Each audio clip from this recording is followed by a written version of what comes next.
the Practiceology event in Las Vegas in November. I hope you'll all be able to attend that. This is really an exciting topic for me. In my 30s, and even as an accountant, as I wondered, how do I possibly find money to save? And what do I have to do to actually make that happen? I really hit upon something that was very powerful in my life, and hopefully it'll be as powerful in yours. I read many books. As an accountant, I kept all of my expenditures on Quicken, and what I used to find every month after the end of the month, as my wife and I looked at our budget, is we overspent again the prior month. So keeping a budget didn't really help very much. But in my 30s, it sent me on a journey about what is it I have to control if I want to create more wealth, more savings in my life. And I hit upon some important principles that I'd like to share with you tonight. I'm going to briefly review some of the concepts we discussed in Webinar 1 in case you were unable to attend. I'm going to do this quickly. But early on in my life, I was fascinated by compound growth in this economy, and with the investment uncertainty, it's easy to kind of check out on savings and being in a position to be able to retire. I was talking to my daughter the other evening, and she was saying, "Daddy, why should I fund my 401k? I might lose it in the stock market." And the current economic events and the scaring economy in practice management makes it difficult to really focus on planning for the future. But I created this little compound growth concept that's different probably than anything you've ever seen. I call it doubling by fives. And it tries to answer the question, what does maximum wealth creation over a career in dentistry look like? And as you think about that, if you were able to get started funding a 401k plan fully at $49,000 per year, over 30 years, you'd have approximately $9 million. And the interesting thing about this is what happens is if you save $49,000 for 5 years, at the end of 5 years, there's roughly a 6 times multiplier of times the $49,000 that you're saving. So if you multiply 49,000 times 6, that gives you roughly 294,000 of accumulation. This is about a 6.5% to 7% return, increasing the savings with inflation each year. What approximately happens, this isn't exactly right, but it's close, is each 5 years that amount doubles as you continue to save each year. So the 294 grows to 588, to $1,176, on up to $2,003,000, $4,007,000, $9,004,000 in 30 years. What most struck me, though, about this example is if I wait 15 years to get started in this process, I end up with $1,001,000 instead of the over $9 million that I could have had. So it's really important, and this colored everything I did in my life after I learned how important it was. The problem always for me, though, was where do I find $49,000 to fund my 401k plan? That's when I hit upon this concept, and it's really been the most powerful concept ever in my own personal financial life. I really didn't, even as an accountant, know what I should focus on to be able to maximize my own wealth creation potential. Do I focus on how much my family spends? Do I focus on making my taxes as low as possible? What should I look at? What would I need to control? And initially, all I could think about is, well, I need to make about 20% more to make my life work. I don't know if you've ever had that feeling. Or my family needs to spend a lot less. We need to sell our house, and we need to move down. We need to drive old cars. We need to be very frugal in our lifestyle spending. What I hit upon, if for any level of income, so if a person had $1 million a year income or $100,000 a year income, there ought to be a formula that we could look at that would tell us what a person needs to do to be able to maximize wealth creation, regardless of income. This amazing tool that I created, I call the Financial Guide, attempts to properly align three things: needs, wants, and savings. And it's that if your cash flow is in alignment, you'll be able to save 20% each year, and your needs should be 50%, and your wants should be 30%. Well, the issue becomes then, what is a need and what is a want? If your child gets accepted into Harvard and the tuition is $50,000 or $60,000 a year in fees, is that a need or a want? And I found that I had a real problem with that, so I had to define what needs and wants were. And I did that with a concept we call the 5 L's. Needs are only two things. They're levies and loans, two of the L's. So every dentist only has two needs: loan payments, both in the practice and personally, and levies or taxes. And taxes would be state taxes, Social Security taxes, income taxes. Those are the only two needs a person has. And what I found in most dentists' lives is those two needs are each about 25% of cash flow. Loan payments are typically about 25% of cash flow, and levies or taxes are about 25% of cash flow. Wants are only two things. They are either large purchases or lifestyle. A large purchase is anything you pay cash for that's not recurring, that's over $3,000. Lifestyle is just simply spending at home. Most dentists have lifestyle expenses in their practice. They may have auto expense for tax purposes. They may pay health or life or disability insurance in the practice. Those are really lifestyle spending in the practice. What I want to focus on tonight, in future webinars, we're going to cover all of the L's, but tonight I'm going to focus on the two biggest saboteurs of wealth creation in dentistry, and those are loan payments and large purchases. So one need and one want. What I've found in the last 20 years is that on average, each dentist can increase cash flow to save, and this will seem like a very exaggerated number, but we have proven it to be true. On average, each dentist can increase money to save by $50,000 per year simply by properly aligning the loan L and the large purchase L. And that's why I'm spending quite a bit of time tonight talking about that. We talked in the first webinar about Jack and Diane. We looked at a case study where we looked at actual numbers for Jack and Diane. We looked at their income from the practice of $176,000. We identified Jack's levies or taxes. Here we see those: federal, Social Security, self-employment, and state income tax. Jack's taxes are actually 38.7%. We said in the webinar that 25% is ideal. So why are Jack's taxes so high? We're going to look at that briefly. Likewise, we have loan payments. So we have two needs: levies and loan payments. Jack has a mortgage, he has a home equity line, he has two auto loans, and he has some credit card payments. Those total $57,924. They're also over the 25% mark. Jack didn't have any large purchases or things he paid cash for that were over $3,000.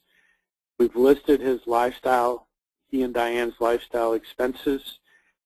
Those were $64,364. Jack actually has a cash flow deficit of $14,078. That's the credit cards. He basically funded the cash flow deficit with credit cards.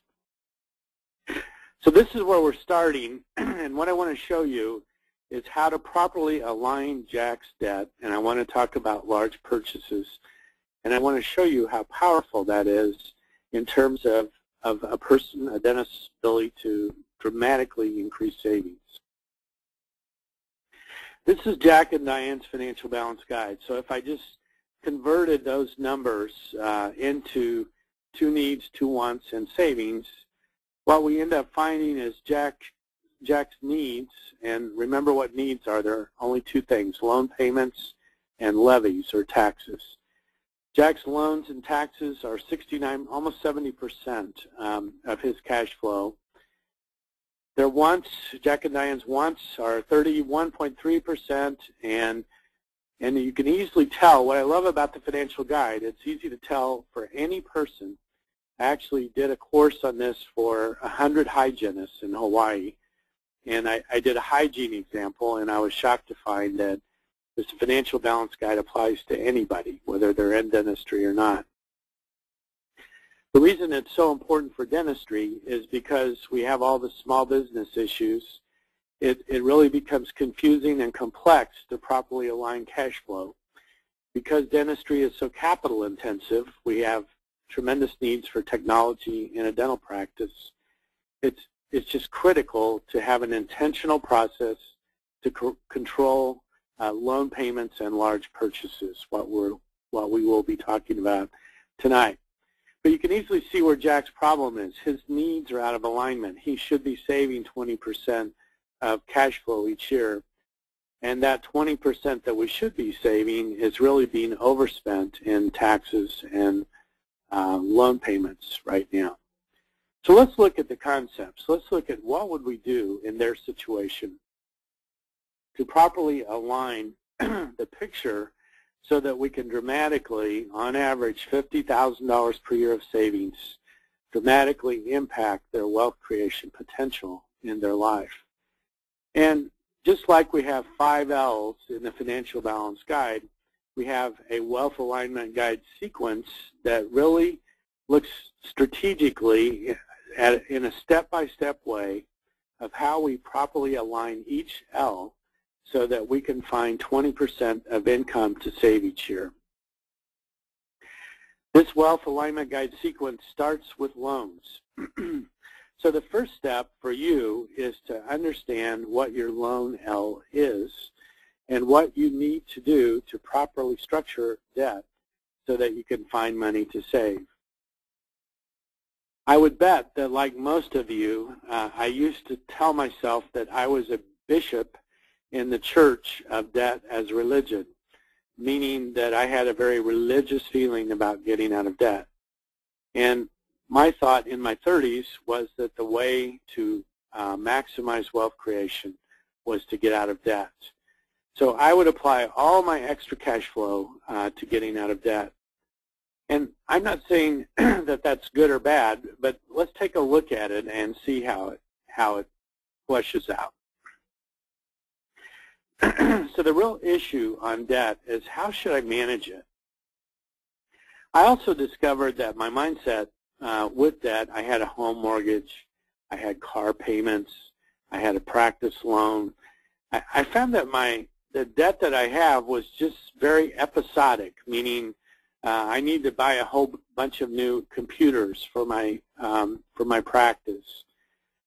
Therefore, I need a computer loan. Oh, and we need to buy a house. Therefore, I need a home mortgage.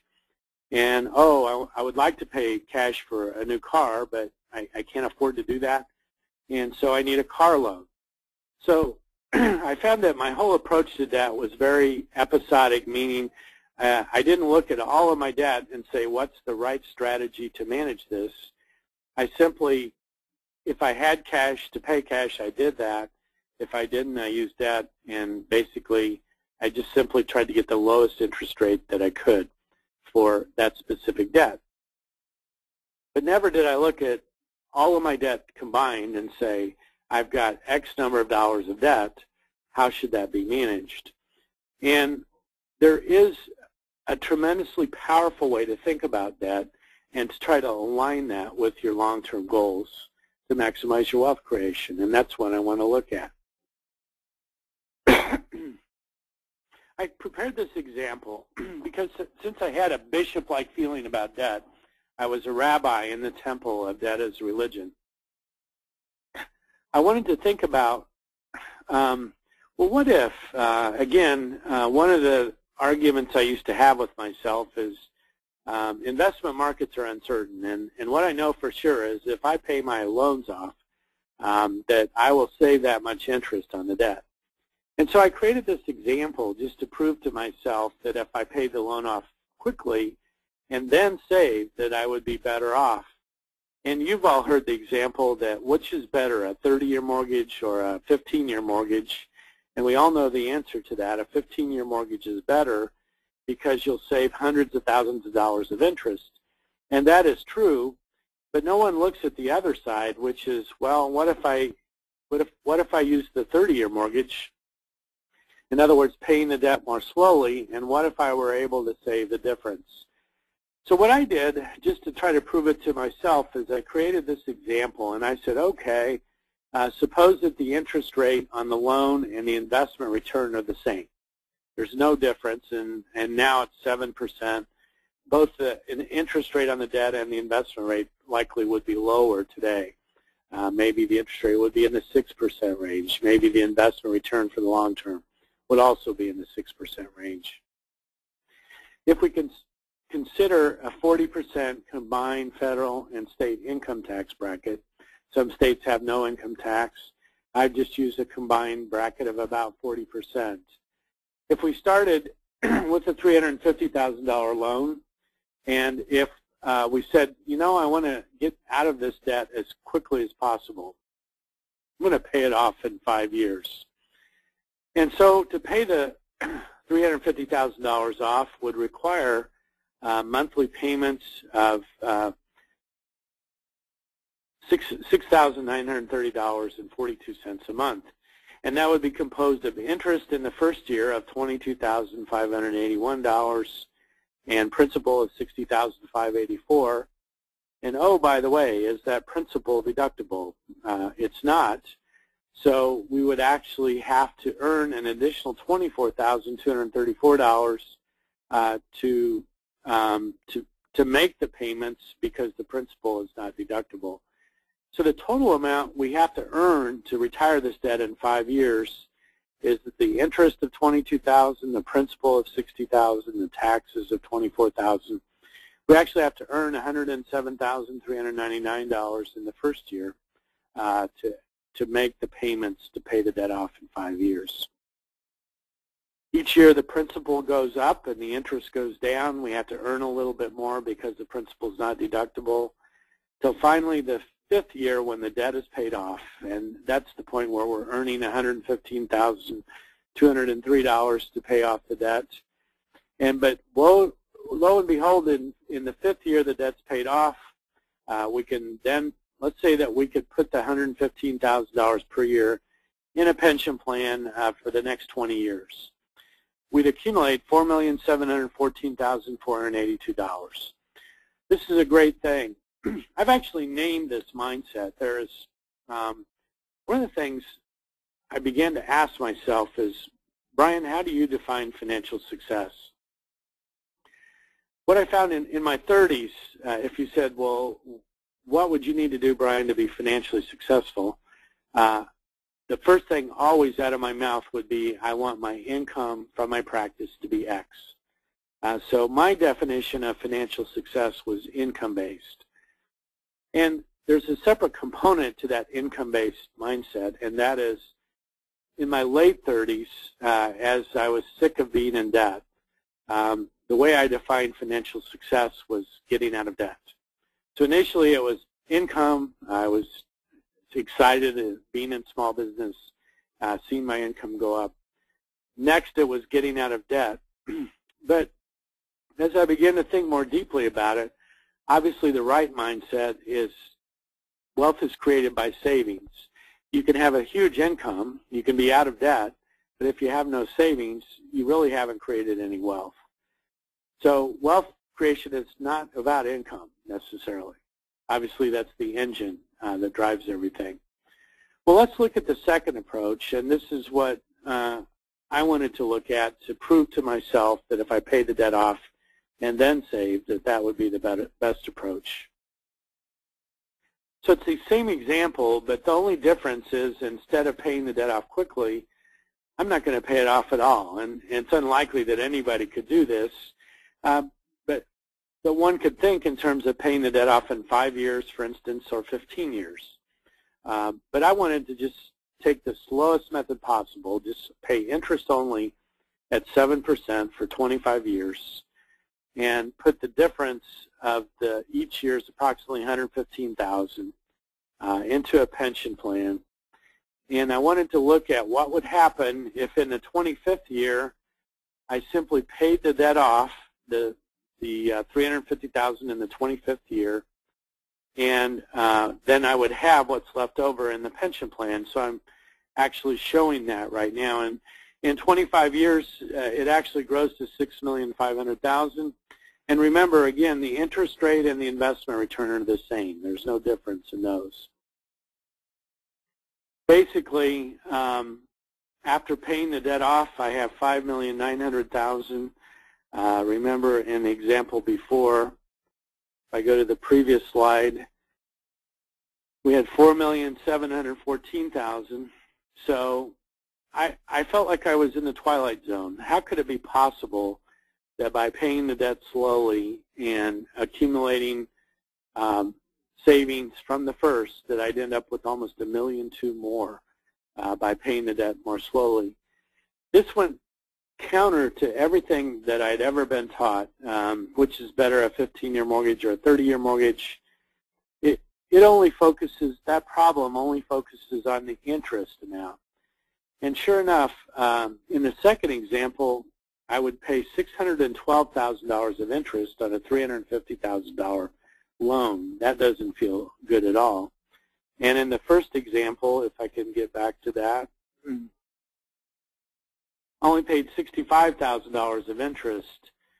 So by paying nearly 10 times as much interest in the second example, and by focusing on saving the difference and reducing taxes, in other words, the whole equation, what I found was that I ended up with roughly $1.2 million more than the first person. This really shocked me, but it also told me something I knew intuitively. Even if I have no debt, if I have no savings, I'm just back to broke. I'm just back to where I was when I started college. I have no savings and no debt. That the really important thing in creating enough savings to retire in dentistry is paying yourself first, which we've always heard. It's basically looking at the debt and saying, I want to get out of debt, but I want to do it in a way that I maximize my wealth creation. The other thing this example showed me, and I wonder if you would feel the same way, is that the first person that we looked at was locked into roughly $115,000 of earnings just to pay the debt off in 5 years, whereas this person only has to find $24,500 each year. If economic times get worse and worse and worse, and we all pray that that won't happen, but if it were to happen, the safest way to repay the debt would be to pay it back as slow as possible and to have a significant amount of savings set aside at the same time. What I concluded by this example is that in dentistry, there is a tremendous amount of capital required to purchase equipment, to equip an office, to have an office, and that managing the debt is critical. Improper management of debt over a career literally can cost a dentist millions and millions of dollars. And this is, to me, the #1 issue of what sabotages wealth creation in dentistry. It's we've all learned from all kinds of books that the important thing is being frugal, but I found that most dentists don't overspend at home. The real saboteur of wealth creation is how debt is managed, and likewise large purchases, which we'll talk about in a minute. Well, with that in mind, how are you doing on your debt management? Do you agree with the way I presented this concept? Do you still believe that it's really important to pay your debt off and first save? The reason I summarized and started with the compound growth example, one thing you know for sure, let's say that you go down the quick debt payment path, that you want to have be a bishop in the church also. You want to get out of debt. What you know for sure with the compound growth example, and none of us knows investment-wise what's going to happen, but we don't want that uncertainty to sabotage our ability to be able to retire. One thing we know for sure is if we go 10 years to get debt paid off, that we've really lost 2 doublings that could have happened. And it would have taken us to 6, 12, and then finally to 24 times via the doubling by 5's compound growth example. But how are you managing debt, and how much potential do you have to find cash just by properly structuring debt in your life? Well, let's take a look at that. What I created to help dentists understand how they're managing debt is a concept I call the debt payment ratio. And I just made this up. So I always get asked, what is the magic about the debt payment ratio? Where did this number come from? And I just approximated what I thought a reasonable debt repayment ratio is, and I'll show you what I mean here. The way to think about it, suppose that you have $350,000 of debt, and that would be your practice debt and your personal debt. What should your monthly payments on that debt be if you have your debt properly structured? I wanted a ratio that was sort of the ideal monthly payment on a total amount of debt.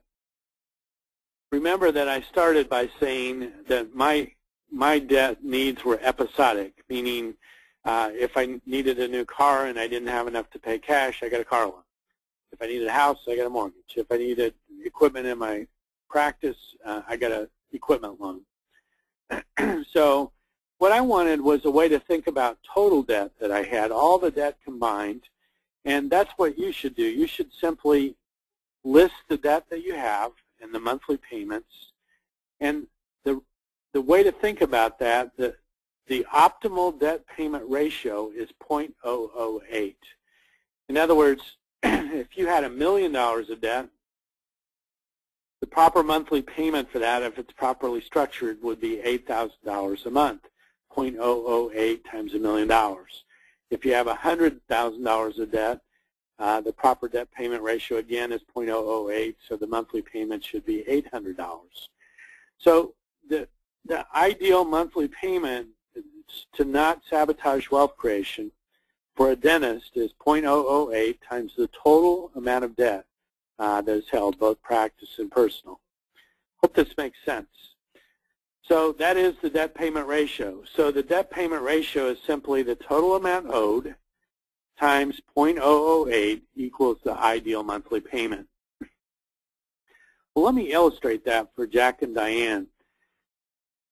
Here we have Jack and Diane's practice, and it says practice, but it's personal debt. We've got practice and personal debt.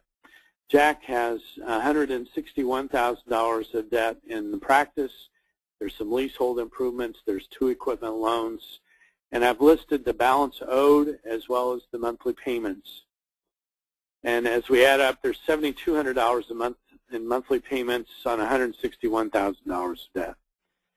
It says practice debt, but it should say personal debt. For personal debt, there's a home mortgage, a home equity line, 2 auto loans, and credit cards for a horse hobby. Not a hobby horse, but a horse hobby. And personal debt totals $308,000. Total debt for Jack and Diane, $470,000. And if I total the monthly payments for practice debt of $7,296 and the monthly payments for personal debt of $4,827, those 2 together combined total $12,123 on $470,000 of debt. So to calculate the actual debt payment ratio, I simply divide the $12,000 monthly payment by the loan balance of $470,000, and that gives me a 2.6% debt payment ratio. What you can see from this example is, like I was in my 30s, Jack is very episodic in his how he got debt. He needed new equipment, so got 2 equipment loans. They needed autos, et cetera, et cetera. But we want to change that mindset. We want to look at, I have $470,000 of debt. How should I think about that? What we see, you can see how much in Jack doesn't have a huge amount of debt, but he does have a cash flow need of $12,123 a month, which is a 2.6% debt payment ratio. If I simply multiply Jack's $470,000 of debt by an ideal debt payment ratio of 0.008, that would say that his monthly payment should be $3,763 per year. What that means is if I subtract the ideal debt payment of $3,763 from the actual $12,123, that tells me that Jack would have $8,361 a month of additional cash flow to save if his debt were structured properly as the way it should be. And that monthly payment is $100,000 per year of cash flow that is being wasted out of Jack's life, that if it could be captured, could be saved in a deductible pension plan, and I'm going to talk about that as well. So I said on average, dentists are throwing away $50,000 per year. In Jack's case, even though he doesn't have a lot of debt, he is losing $100,000 per year of cash flow. Well, what would Jack do about that? What could he do? I mean, it's great to see that, but what could he do? And these are some old interest rates. Rates have dropped so rapidly in the last 2 years, but so it would be even better than what I'm showing here. But what I have learned to do is what we need to do in a debt restructure.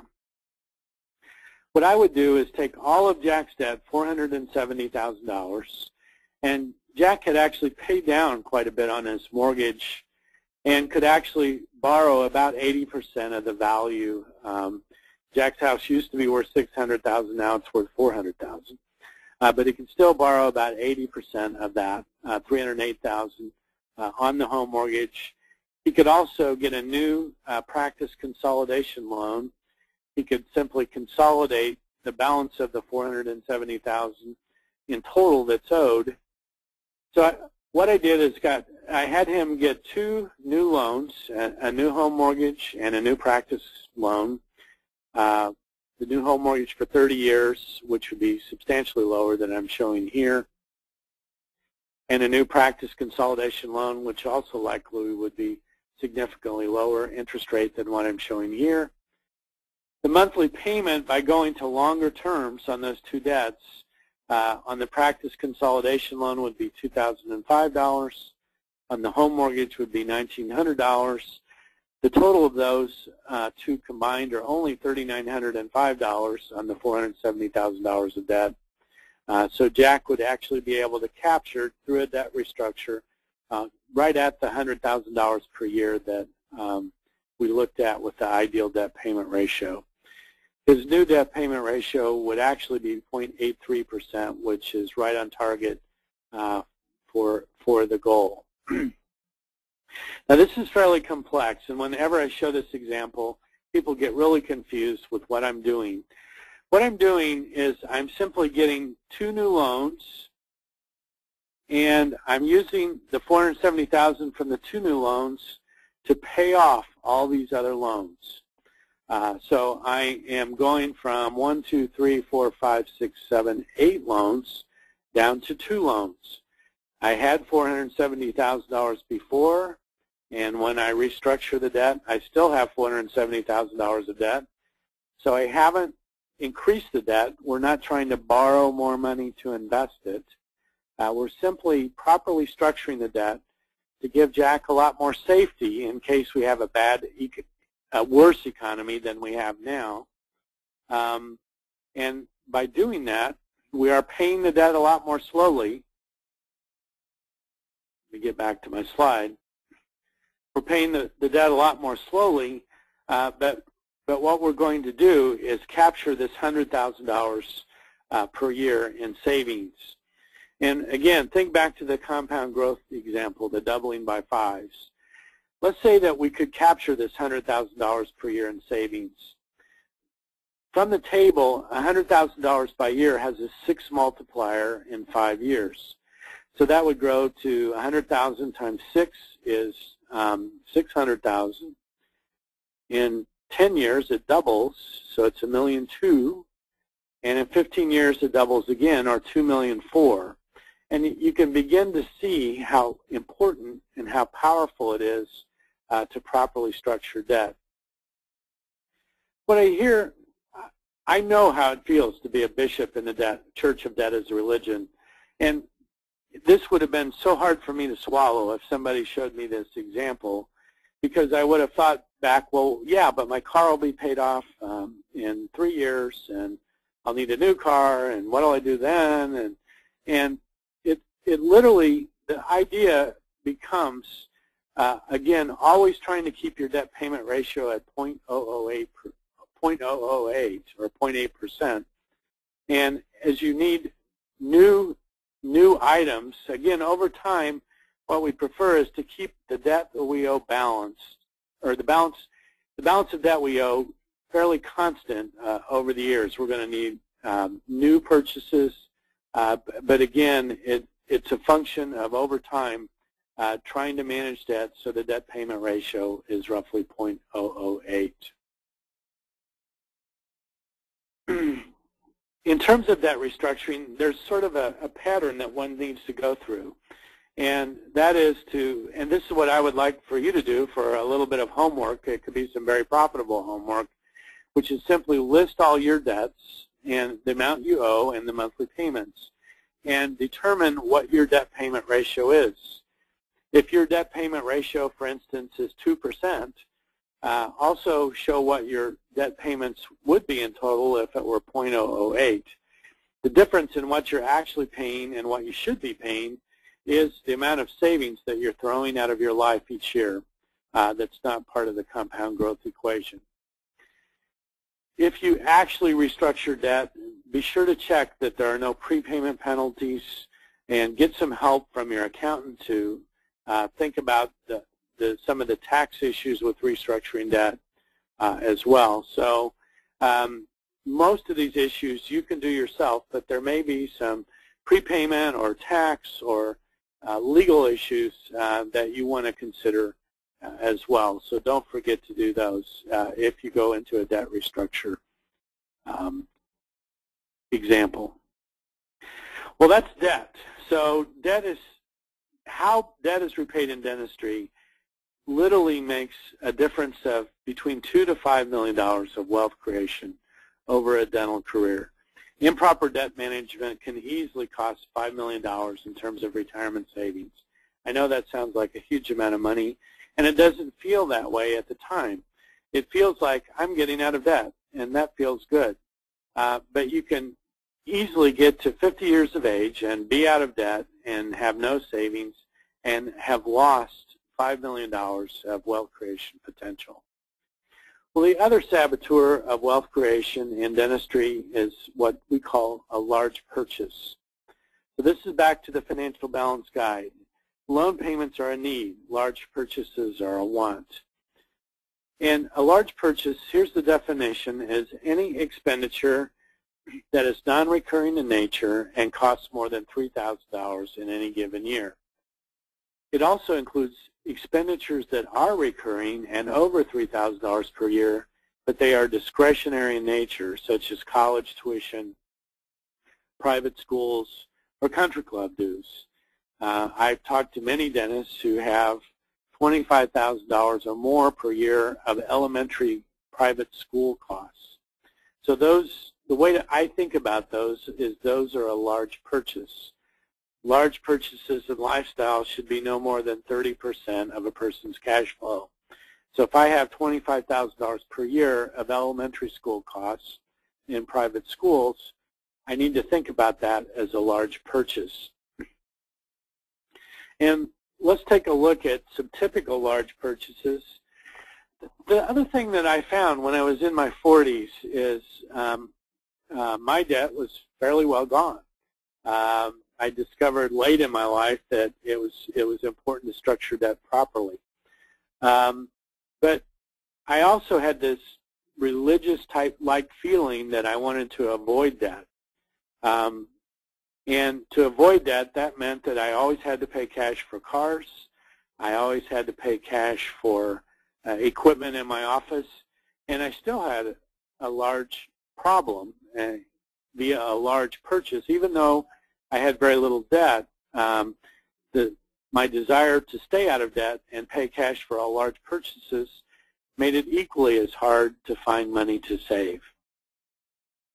I've listed some sample amounts, and what I found for dentists who are in their 50s with college costs and possibly weddings for daughters, and the large purchases become a major problem, and office refurbishing.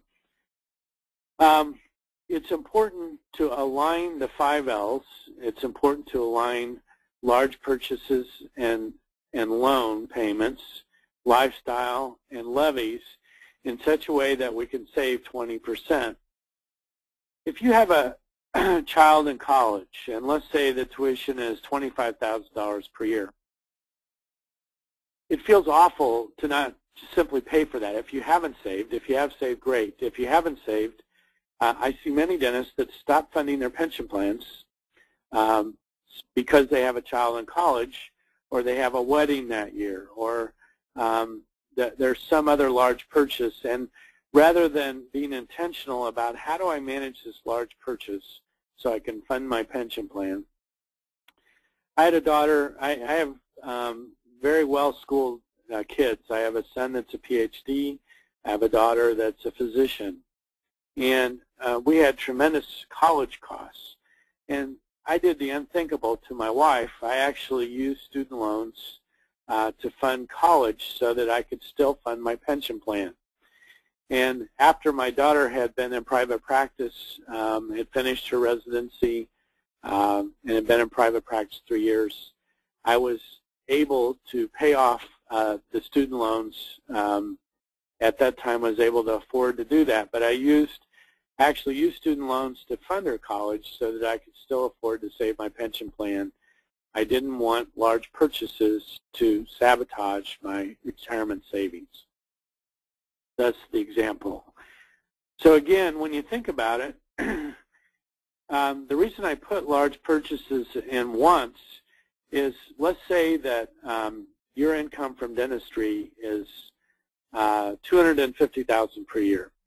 30% of that cash flow, and again, we take all the debts and all the taxes out of that amount. So 50% of $250,000 or $125,000 is really what loan payments and taxes will typically be. 50% of the income or the cash flow. Lifestyle and large purchases can only be 30%, so 30% of $250,000 is only $75,000. If you have $25,000 per year of tuition, you can see that only leaves $50,000 for lifestyle. So the idea is trying to properly align these things so that we don't sabotage savings potential. Well, let's look at Jack and Diane before and after. I've got about almost 15 minutes left, and I'm going to show you what we do with this cash flow that we've found. I want to show you, and this example shows you how powerful these concepts are. Before, Jack's loan payments, and this is by taking the loan payments out of Jack's cash flow or practice overhead. We actually move up to $290,000 POP, or practice operating profit. Diane is employed in the practice at $15,000, so that's an overhead item. So the total cash flow is $305,977.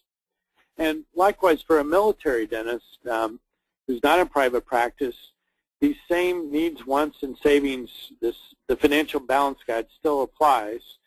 It's just a little less complex because we don't have the practice overhead to contend with. This amount of income in Jack's life is after the practice overhead.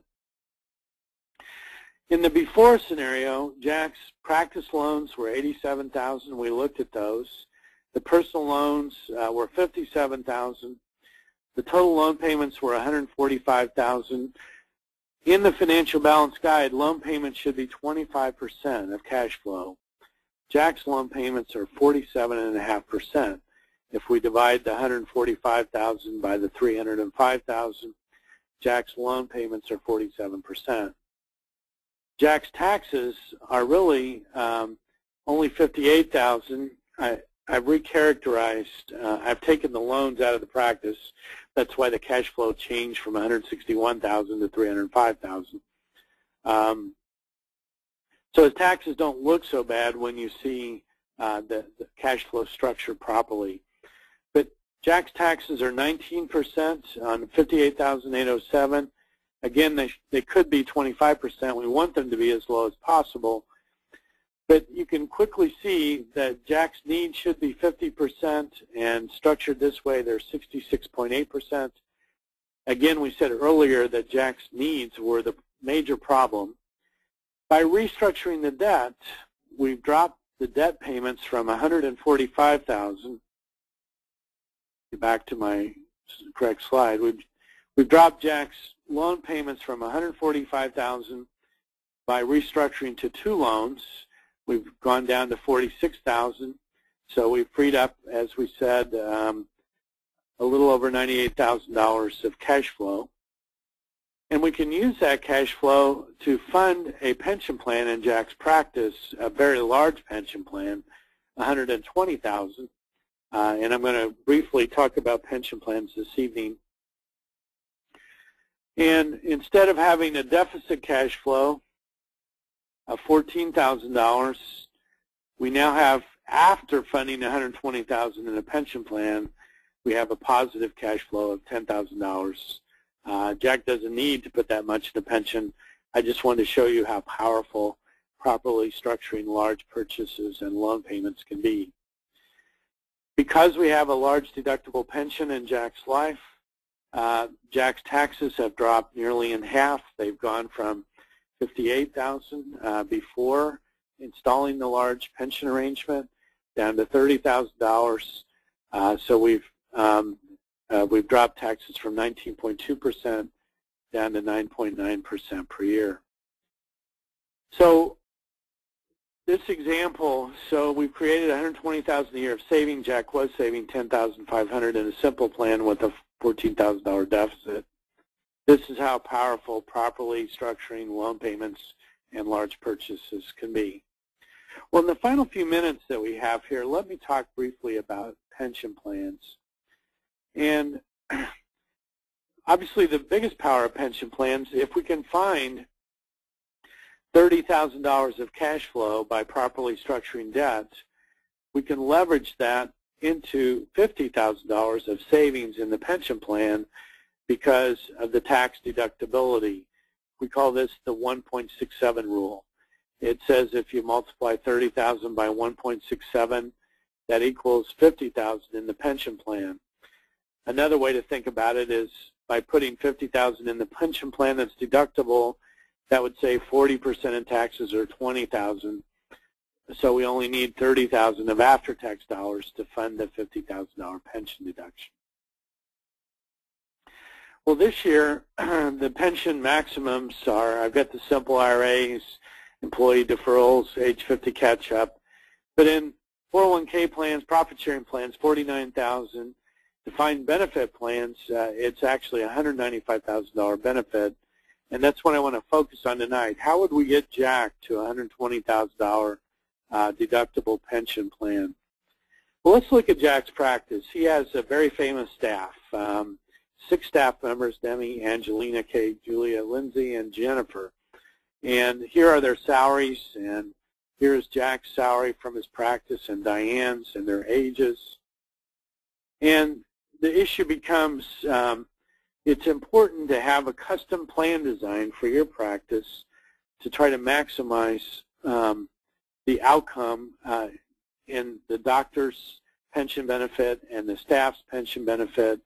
And there are many issues. I'm not going to do a pension seminar tonight, but there are many ways that we can get an optimal plan design for your practice so that you would be able to maximize the amount of money you can save in your pension plan with a very fair staff cost.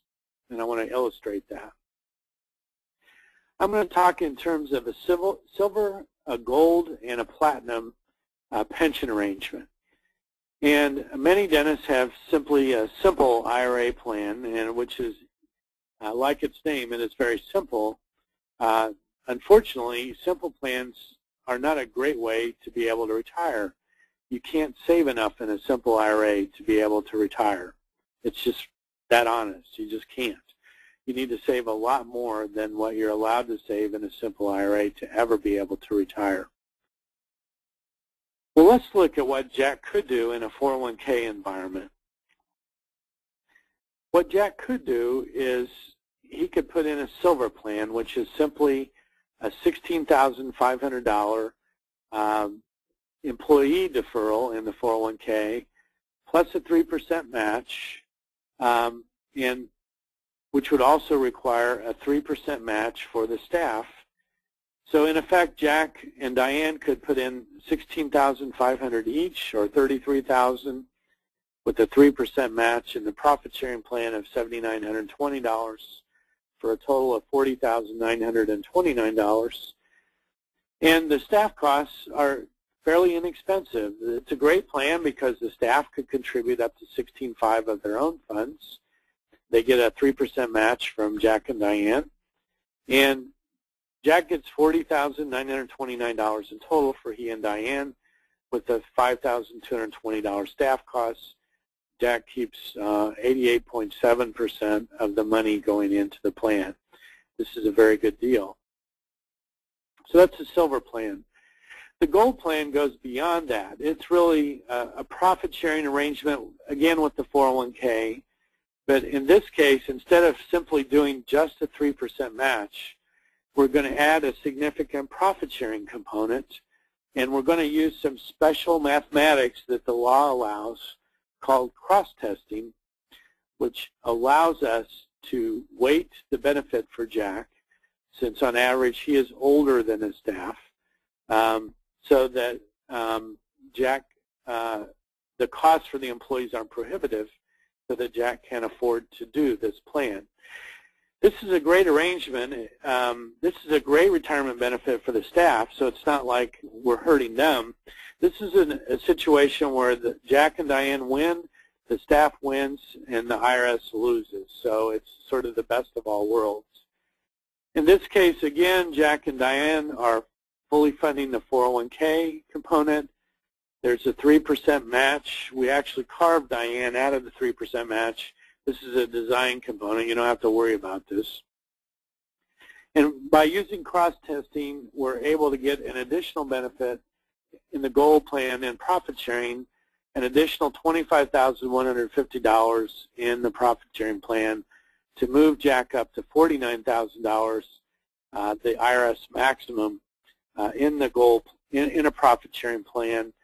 Still have $16,500 for Diane. So Jack and Diane can achieve a benefit of $65,500 with the $7,700 staff costs. So they're still getting 89% of the money going into the plan. This is a tremendous benefit for the staff. They can also put in up to $16,500 in the 401k plan, in addition to what Jack and Diane are paying for them. When you think about it, if we add the $65,500 and the $7,744 together, we have a total cost of about $73,000. If we save 40% in taxes, we're saving almost $30,000 in taxes. We're giving $7,700 of that to Jack staff, and so everybody wins. Jack has a tremendous tax savings. We're giving part of that to the staff, but overall it's a huge win for Jack. The Platinum Plan arrangement is a fairly new feature. It allows us, the law in 2006, excuse me, allowed us to pair a defined benefit plan with a 401k plan, so that for doctors who are over about 43 years of age, we can contribute a huge amount of money deductible into the pension plan. Here what we've done is, in the Platinum Plan, we have a 401k plan, and I keep losing my slides. We have a 401k plan, 16.5. We have a 3% match. We have a profit sharing component. But we've added this fourth component, a cash balance plan, which again is custom to Jack's practice. It allows Jack to put away an additional $100,000 per year in the pension environment. And in this case, we could get Jack and Diane up to $152,000. We could actually get them up higher if they could afford that.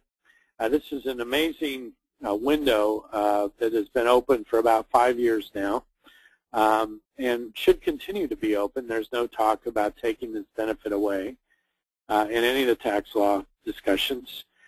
So Jack could put away $152,600 with a total staff cost of $15,900. Again, about $170,000. Jack's getting 91% of the money going into the plan. It's an amazing benefit. So those are the three plan types. There are many more plan types, but I like to keep it simple: silver, gold, platinum. The silver plan is a 401k safe harbor. The gold plan maxes out the profit sharing to $49,000. The platinum plan arrangement pairs a cash balance plan with the 401k to get Jack up to a very large number that's deductible in the pension plan. This would save almost $70,000 in taxes for Jack. Well, let's talk about you. How will you maximize your wealth creation? The starting point is to really calculate based upon your income. Let me give you a quick and dirty way to think about it. Let's say that you have a $700,000 practice. Your POP, or practice operating profit, if I had to guess, would be right at, if you took the loan payments out, would be roughly 40% of your gross collections. So if you collected $700,000, your POP should be about $280,000, and you should be saving 20% of that each year. You should be saving $56,000 per year in that example. If you're not able to afford that, it's always because one of these 5 L's or one of the 4 L's is out of alignment. It could be, it's most likely that your loan payments are too high. They're not 25% of your cash flow. It could be that your large purchases are too high. Perhaps you have children in college and you're paying cash and you can't afford to save, and you're telling yourself that after kids are out of college I'll save, but you're sabotaging wealth creation to a great degree. And so always, I asked it the first, when I was in my 30s, I didn't know how to think about wealth creation. The Financial Balance Guide is the right way to think about that. It is to properly align the barriers to wealth creation, its needs. We need to properly align our loan payments and levies, and our wants, our large purchases and lifestyle.